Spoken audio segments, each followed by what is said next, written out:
তো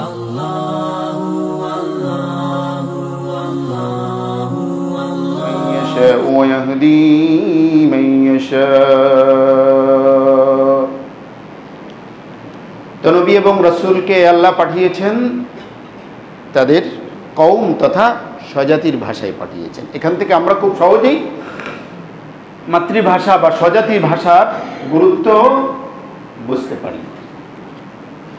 দ্বিতীয় নম্বর হলো সূরা রুমের 22 নম্বর আয়াতের মধ্যে আল্লাহ রাব্বুল ইজ্জত ওয়াল জালাল ভাষার যে বৈচিত্র্য, এই বৈচিত্র্যের কথা তুলে ধরেছেন। বর্ণিত রয়েছে পৃথিবীতে 3000-এর অধিক ভাষা রয়েছে। ডক্টর মোহাম্মদ শহীদুল্লাহ সহ অনেক ভাষাজ্ঞানীগণ বলেছেন যে পৃথিবীতে অনেক ভাষা বিলুপ্ত হয়ে গিয়েছে। কোরআনুল কারীমে আল্লাহ রাব্বুল ইজ্জত ওয়াল জালাল ইরশাদ করেছেন, ওয়াআল্লামা আদামাল আসমাআ কুল্লাহা ثم عرضهم على الملائكة فقال أنبئوني بأسماء هؤلاء إن كنتم صادقين। সূরা বাকারার মধ্যে আল্লাহ বলেছেন, আল্লাহ রাব্বুল ইজ্জত ওয়াল জালাল আদমকে আল আসমাআ কুল্লাহা সকল কিছুর নাম শিখিয়েছেন। তাফসীরকারকরা লিখেছেন এখানে সকল নামের মধ্যে সকল ভাষাও অন্তর্ভুক্ত। কারণ সব ভাষা যদি আদম আলাইহিস সালাতু ওয়াস সালামকে শিক্ষা না দেওয়া হয় তাহলে সব জিনিসের নাম তো শেখানো হলো না। আল্লাহ বলেছেন আল আসমাআ কুল্লাহা, কুল্লুন মানে হলো সব, সব জিনিসের নাম শিখিয়েছেন। তাহলে সব জিনিসের নাম যদি আল্লাহ শিক্ষা দিয়ে থাকেন তাহলে সব ভাষাও এর মধ্যে রয়েছে। একটা ইখতিলাফ বা মতানৈক্য রয়েছে যে ভাষা কে সৃষ্টি করেছেন। তো এর বিশুদ্ধতম মত হলো ভাষার স্রষ্টা আল্লাহ, এবং কোরআনুল কারীম থেকে আমরা তার রেফারেন্স পাই, যেটা আমি সূরা রহমানের শুরুতে পড়লাম, আর রহমান আল্লামাল কুরআন খালাকাল ইনসান আল্লামাহুল বায়ান। রহমান দয়াময়, আল্লামাল কোরআন যিনি দয়া করে কোরআন শিখিয়েছেন, খালাকাল ইনসান মানুষ সৃষ্টি করেছেন এবং তাকে বয়ান শিখিয়েছেন, ভাষা শিখিয়েছেন, কথা বলার শক্তি দিয়েছেন। তবে আল্লাহ রাব্বুল ইজ্জত ওয়াল জালাল ভাষার বৈচিত্র্য দান করেছেন। যেমন সূরা রুমের 22 নম্বর আয়াতের মধ্যে আল্লাহ বলেছেন, ওয়ামিন আয়াতিহি খালকুস সামাওয়াতি ওয়াল আরদি واختلاف ألسنتكم وألوانكم إن في ذلك لآيات للعالمين। আল্লাহ বলেছেন ওমিন আয়াতিহি, আল্লাহ পাকের অসংখ্য নিদর্শন সমূহের মধ্যে অন্যতম নিদর্শন হলো খালকুস সামাওয়াতি ওয়াল আরদ, নবমণ্ডল এবং ভূমণ্ডলের সৃষ্টি। এই নবমণ্ডল ভূমণ্ডল আল্লাহ বানিয়েছেন, এটা আল্লাহ রাব্বুল ইজ্জত ওয়াল জালালের নিদর্শন। আর কি ওয়াখতিলাফু আলসিনাতিকুম ওয়া আলওয়ানিকুম, ওয়াখতিলাফু আলসিনাতিকুম ওয়া আলওয়ানিকুম, তোমাদের ভাষা এবং বর্ণের বৈচিত্র্য আল্লাহ দিয়েছেন, এটাও আল্লাহ রাব্বুল ইজ্জত ওয়াল জালালের কুদরতের অন্যতম নিদর্শন। সুবহানাল্লাহ। তাহলে আল্লাহ রাব্বুল ইজ্জত ওয়াল জালাল এই মানব কুলকে একজন নারী এবং পুরুষের মাধ্যমে মধ্য দিয়ে সৃষ্টি করে গোটা বিশ্বে ছড়িয়ে দিয়েছেন। যেমন সূরা নিসার মধ্যে আল্লাহ রাব্বুল ইজ্জত ওয়াল জালাল স্পষ্টভাবে বলেছেন, ইয়া আইয়ুহান নাসু ইত্তাকু রাব্বাকুমুল্লাযী খালাকাকুম মিন নাফসিন ওয়াহিদা ওয়া খালাকা মিনহা যাওজাহা وبث منهما رجالا كثيرا ونساء واتقوا الله الذي تساءلون به والأرحام। আল্লাহ তোমাদেরকে এক নারী এবং পুরুষ থেকে সৃষ্টি করেছেন, অতঃপর আল্লাহ তোমাদেরকে এই জমিনের মধ্যে ছড়িয়ে দিয়েছেন। সুবহানাল্লাহ ওয়া বিহামদিহি। এক নারী এবং পুরুষ থেকে সৃষ্টি করার পরেও তোমরা বিভিন্ন ভাষায় কথা বলো, তোমাদের কালার, তোমাদের বর্ণ ভিন্ন। আমি অনেকবার বলেছি, আবারও একবার বলি, যেমন কোরআনুল কারীম সূরা বাকারার থেকে বোঝা যায় যে আল্লাহ রাব্বুল ইজ্জত ওয়াল জালাল পৃথিবীতে যত ভাষায় মানুষ কথা বলে সকল ভাষা আল্লাহ হযরত আদমকে শিখিয়েছিলেন। এই জন্য আদমের সন্তানরা বিভিন্ন ভাষায় কথা বলে। আর আদম আলাইহিসসালামকে আল্লাহ গোটা পৃথিবীর মাটি দিয়ে সৃষ্টি করেছেন, খুলাসাতুল আরদ, জমিনের সার নির্যাস দিয়ে সৃষ্টি করেছেন।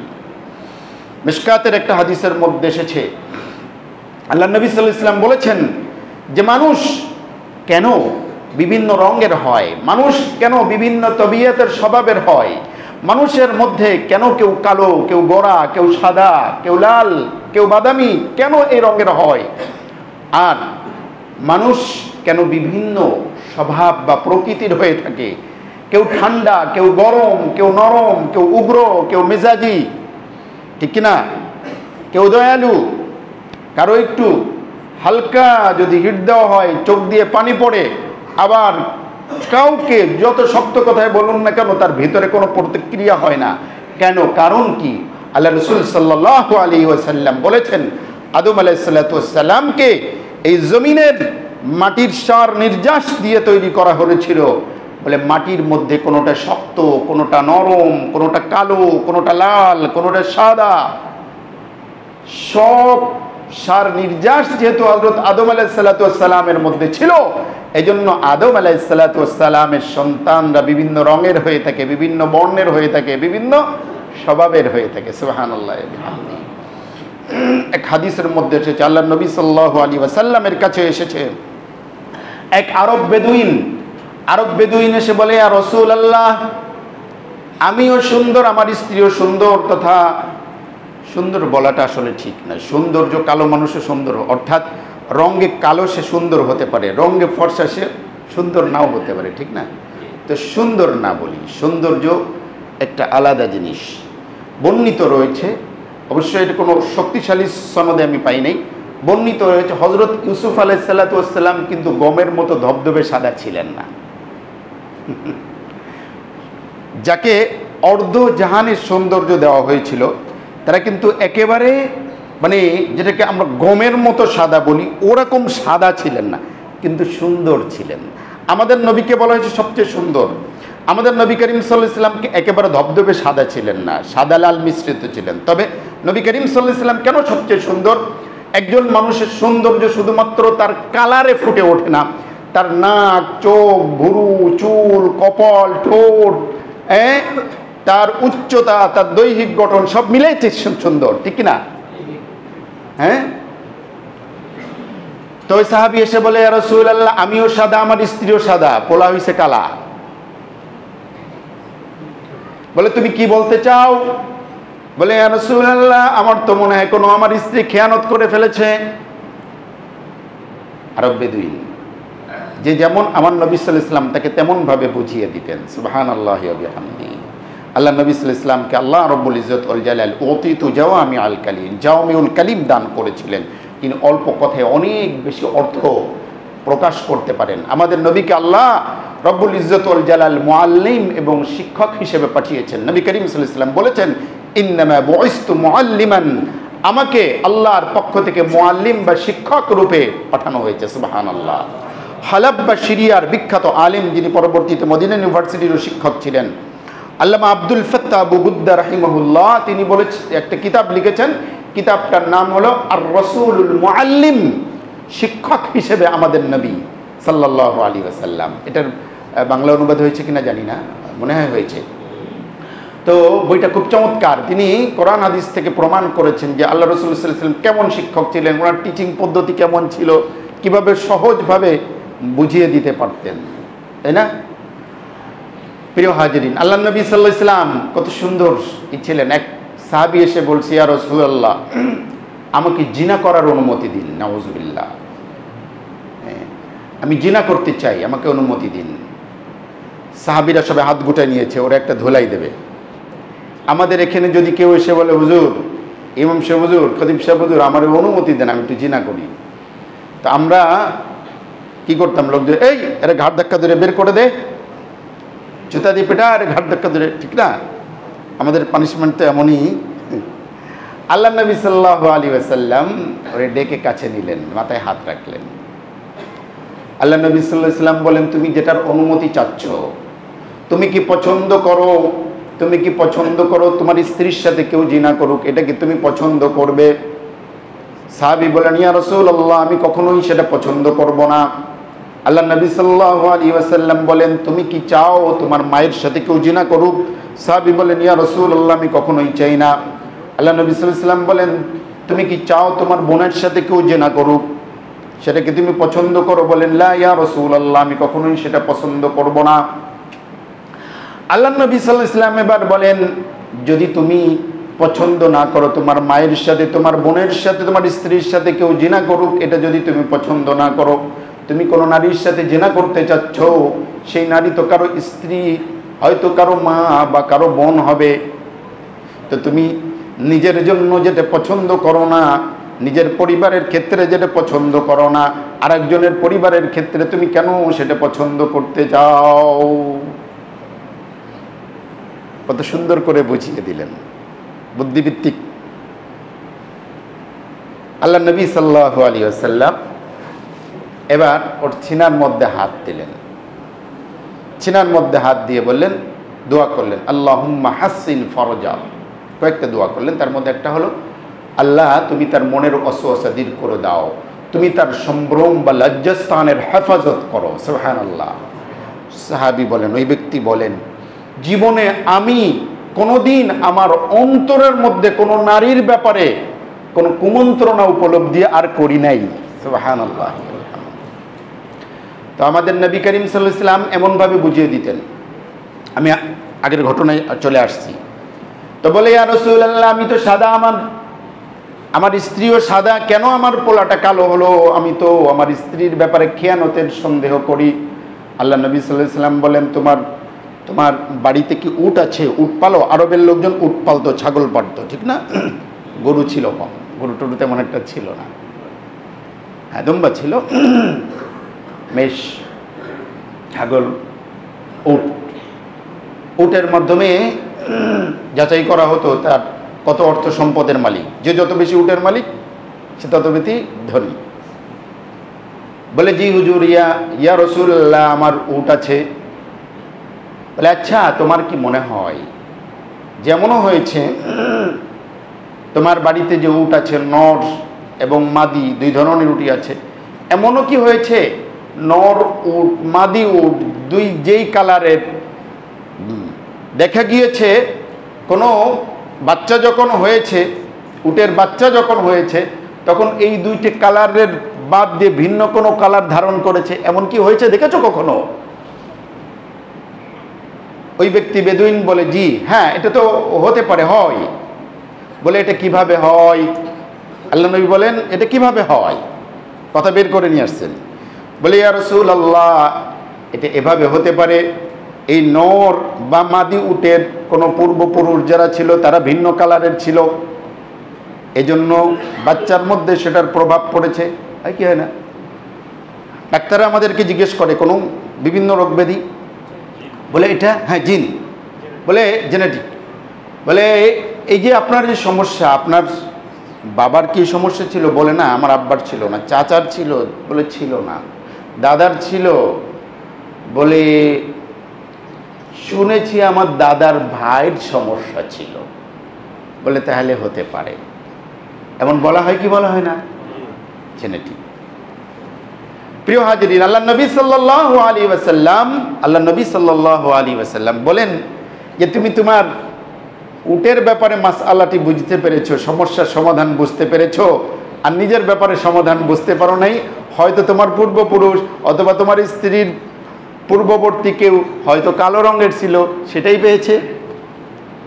সুবহানাল্লাহ। আল্লাহ নবী সাল্লাল্লাহু আলাইহি ওয়াসাল্লাম কত ভালো উত্তম শিক্ষক, এখান থেকে বোঝা যায় কি যায় না? কেনই বা যাবে না?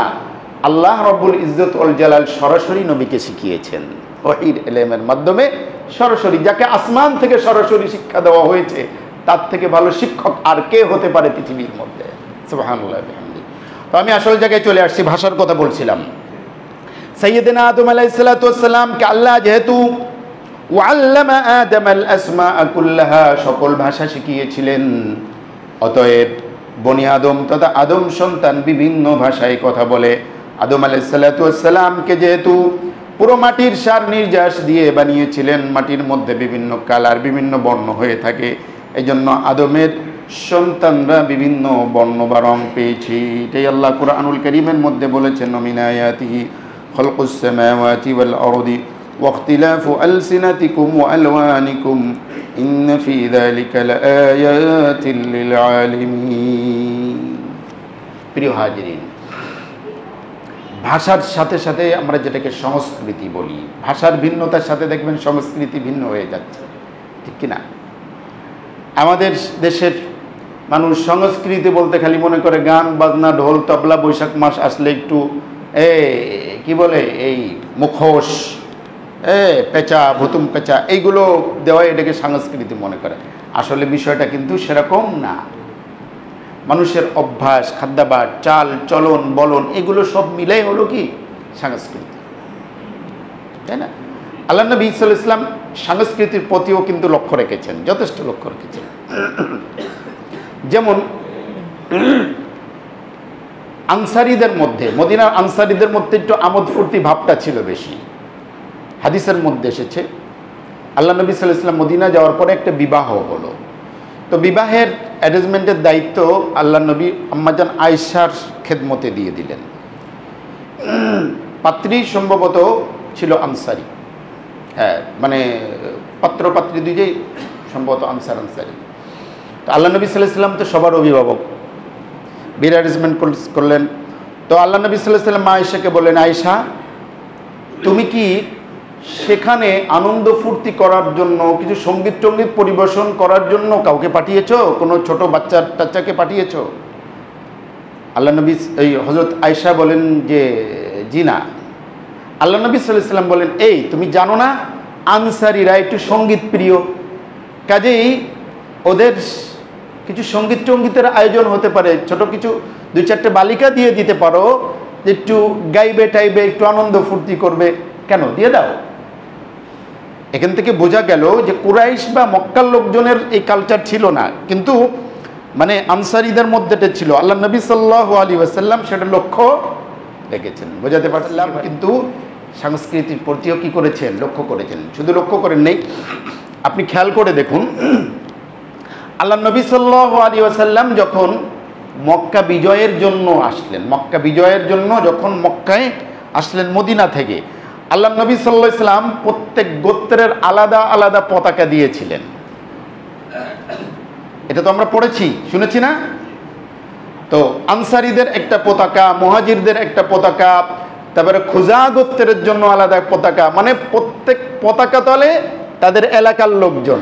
এটাও কিন্তু একটা কালচার বা সংস্কৃতির গুরুত্ব দিয়ে আল্লাহ নবী সাল্লাল্লাহু আলাইহি ওয়াসাল্লাম এটা কিন্তু করেছেন। সুবহানাল্লাহ।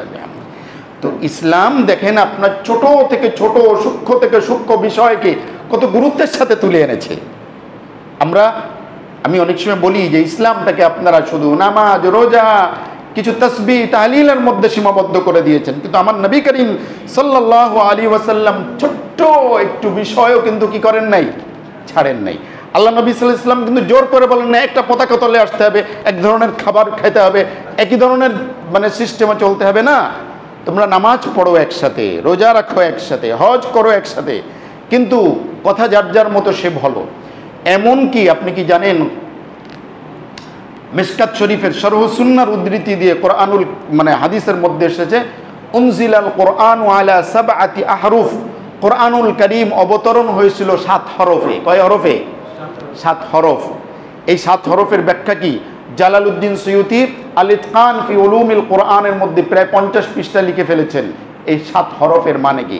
7 হরফের একটা মানা হলো 7 ভাষায়, অর্থাৎ আরবদের বড় বড় 7টা গোত্র ছিল, ওই 7টা গোত্রের গোত্রীয় ভাষায় কি হয়েছে? নাজিল হয়েছিল। পরবর্তীতে কুরাইশদের ভাষা রেখে বাকিগুলোকে বিলুপ্ত করে দেওয়া হয়েছিল। মানুষের মধ্যে অনেক সময় ভুল বোঝাবুঝি তৈরি হয়েছে। অবশ্যই 7 হরফের ভিন্ন ব্যাখ্যাও রয়েছে। 7 হরফের ব্যাখ্যা রয়েছে 7টা কেরাআত, যে 7টা কেরাআত আজও কি বিদ্যমান রয়েছে। আমরা একটা কেরাআত পড়ি। কোন কেরাআত পড়ি? অবশ্যই আমরা পড়ি হলো হাফস আন আসিম। হাফস আন আসিম। আসেমের কেরাআতটা পড়ি হাফসের রাওয়ায়াতে। এমনভাবে 7 জন কারির 14 জন রাবি আছে, তাই না? যদি সূরা ফাতিহা আমি পড়া শুরু করি ভিন্ন কেরাতে, আপনি বলবেন পিছনেতে কয়েকবার লুকমা দেওয়া শুরু হবে। যেমন আলহামদুলিল্লাহি রাব্বিল আলামিন আর রহমানির রহিম মালিকি ইয়াউমিদ্দিন। সহি আছে? সহি নাই? অবশ্যই সহি আছে। মালিকি ইয়াউমিদ্দিন, এটা তো সহি। মালাকা ইয়াউমাদ্দিন, এটা যদি পড়ি গান ধরে বের করে দাও, কিন্তু এটাও একটা কেরাত তাফসীরে বাইজিবের মধ্যে আছে। আর রহমানির রহিম মালাকা ইয়াউমাদ্দিন। যা হোক, তো এই 7 কেরাত উজুহে ইখতিলাফ রয়েছে নাকি নাই এখনো বিদ্যমান। যেমন কোন কোন জায়গায় 3, 4, 5টা একসাথেই সবগুলো কি ওয়ারাওয়াদাতুহু আল্লাতী হুয়া ফী বাইতিহা আন নাফসিহি ওয়া গাল্লাকাতিল আবওয়াবা ওয়া ক্বালাত হাইতা লাক হিতা লাক হাইতু লাক হিতা লাক। 4 কেরাত এখানে জায়েজ। বুঝতে পারছি না? তো উনজিলাল কোরআন আলা 7 আহরুফ, যেটা বলছিলাম কোরআনুল কারীম এমন 7 কেরাতে এখনো বিদ্যমান, 7 লুগাতেও ছিল। তো আল্লাহর রব্বুল ইজ্জত ওয়াল জালাল, আল্লাহ রব্বুল ইজ্জত ওয়াল জালাল সাধারণ মানুষের বোধগম্য করার জন্য, সহজ করার জন্য আল্লাহ রব্বুল ইজ্জত ওয়াল জালাল কোরআনে কারীমের মধ্যেই সহুলত করে দিয়েছিলেন। এর বড় একটা দৃষ্টান্ত হলো হযরত ওমর ইবনুল খাত্তাব হাকিম ইবনে হিজামকে গিয়ে দেখেন কোরআন শরীফ উনি একভাবে পড়তেছে বলে এভাবে তো আমি পড়ি না, গোয়ালা ধরে নিয়ে আসছে আল্লাহ নবীর কাছে, হুজুর হুজুর উল্টাপাল্টা কোরআন শরীফ পড়তেছে। বলে কেমনে পড়তে? পড়ো দেখি। বলে হ্যাঁ ঠিক, তুমি আয় ওমর তুমি পড়ো তো পড়ো। ঠিক আছে, দুইজনই ঠিক আছে। আল্লাহু আকবার। প্রিয় হাজিরিন, আমি চলছিলাম ভাষা এবং সংস্কৃতির বৈচিত্র্য। ভাষা এবং সংস্কৃতির বৈচিত্র্য কে দিয়েছেন? আল্লাহ রব্বুল ইজ্জত ওয়াল জালাল দিয়েছেন। কাজেই এটা হলো কি আল্লাহ পাক রব্বুল ইজ্জত ওয়াল জালালের কি দান। কাজেই কোনো ভাষাকে ছোট মনে করা, কোনো ভাষাকে এইটা মনে করা যে এই ভাষাটা পৌত্তলিকদের ভাষা, এটা একটা মূর্খতা সুলভ চিন্তা ভাবনা করা। কোনো ভাষাকে মনে করা যে এটাই ইসলামিক ভাষা, এটাও এক ধরনের, হ্যাঁ এক্সেপ্ট অ্যারাবিক। কারণ অ্যারাবিক আল্লাহ রব্বুল ইজ্জত কোরআনের ভাষা, সুন্নাহর ভাষা, হাদিসের ভাষা, এটা ছাড়া, অ্যারাবিক ছাড়া বাকি যত ভাষা আছে, ইংরেজি, আরবি, উর্দু, ফার্সি, পশতু, ফরাসি, সবগুলো আল্লাহর ভাষা, সবগুলো ইসলামী ভাষা যদি আপনি ইসলামের খেদমত এটাতে করেন, তাই না? আর যদি আপনি ইসলামের খেদমত না করেন তাহলে সেটা ইসলামিক ভাষা কেমনে হবে? স্পেসিফিক এটা বলা যে উর্দু হলো ইসলামিক ভাষা, বাংলা হলো হিন্দুদের ভাষা, নো, এটা ঠিক নয়। এটা ঠিক? উর্দু কি ইসলামিক ভাষা? ফার্সি কি ইসলামিক ভাষা? বাংলা ইসলামিক ভাষা? হ্যাঁ, এটা এভাবে বলা যাবে না। তবে হ্যাঁ, আপনি যদি এটাকে আপনি দ্বীনি চর্চা যদি বাংলা ভাষায় করেন তাহলে বাংলা ভাষা ইসলামিক ভাষা। আপনি যদি দ্বীনি চর্চা যদি ফার্সি ভাষায়, একটা সময় ফার্সি ভাষা ছিল উপমহাদেশের কি সরকারি ভাষা, প্রচুর পরিমাণ সেই সময় এদেশে যে সকল হিন্দুরা বসবাস করতো তারাও ফার্সি ভাষা জানতো। আচ্ছা, মিডল ইস্টে প্রচুর পরিমাণে হিন্দুরা কাজ করে না? মিডল ইস্টে শুধু মক্কা এবং মদিনা ছাড়া, মক্কা এবং মদিনার নির্দিষ্ট এরিয়া ছাড়া বাকি মিডল ইস্টেও তো প্রচুর পরিমাণে হিন্দুরা আছে। আচ্ছা, ওরা যখন সেখানে কাজ করে তখন কি তারা হিন্দি ভাষায়, আরবি ভাষা তাদের বাধ্যতামূলক শিখতে হয় কি হয় না? হ্যাঁ, তো প্রয়োজনের খাতিরে যে কোনো ভাষা শিক্ষা করা, আর যদি প্রয়োজনটা দ্বীনি বা ধর্মীয় প্রয়োজন হয় তাহলে তো এটা অবশ্যই সওয়াবের কাজ। অতএব কোনো ব্যক্তি যদি বাংলা ভাষা শিখে, মাতৃভাষা ভালো মতো কি করে চর্চা করে দ্বীনের খেদমতের নিয়তে, তাহলে এই ভাষা শিক্ষার জন্যও কি আছে অনেক অনেক সওয়াব বা নেকি আছে। বোঝাতে পারছি কি পারি নাই? এই জন্য আসুন আমরা আমাদের মাতৃভাষার প্রতি সম্মান রাখি, মাতৃভাষার প্রতি আমরা ভালোবাসা রাখি, মাতৃভাষায় দ্বীনি খেদমত আরও বেশি বেশি আঞ্জাম দেওয়ার চেষ্টা করি। মাশাআল্লাহ, একটা সময় আমাদের মাতৃভাষায় ইসলামিক বই পুস্তক পাওয়া যেত না, পাওয়া যেত বারোচন্দ্রের ফজিলত আর কি মুকসুদুল মুমিনিন, নিয়ামুল কোরআন, এই 2-4টে। এখন মাশাআল্লাহ মানে মূল কিতাবগুলো 12, 14, 15, 20 খণ্ডের বইগুলো বাংলায় অনুবাদ হয়ে গিয়েছে। তাফসিরে কবি কবিরের মতো একটা জটিল একটা তাফসীর ইসের অনুবাদ হয়ে গেছে, ইবনে কাসির অনুবাদ হয়েছে, অনেক অনেক সিরাত ইবনে হিশাম অনুবাদ হয়েছে। তো আরো বেশি কাজ হওয়া দরকার।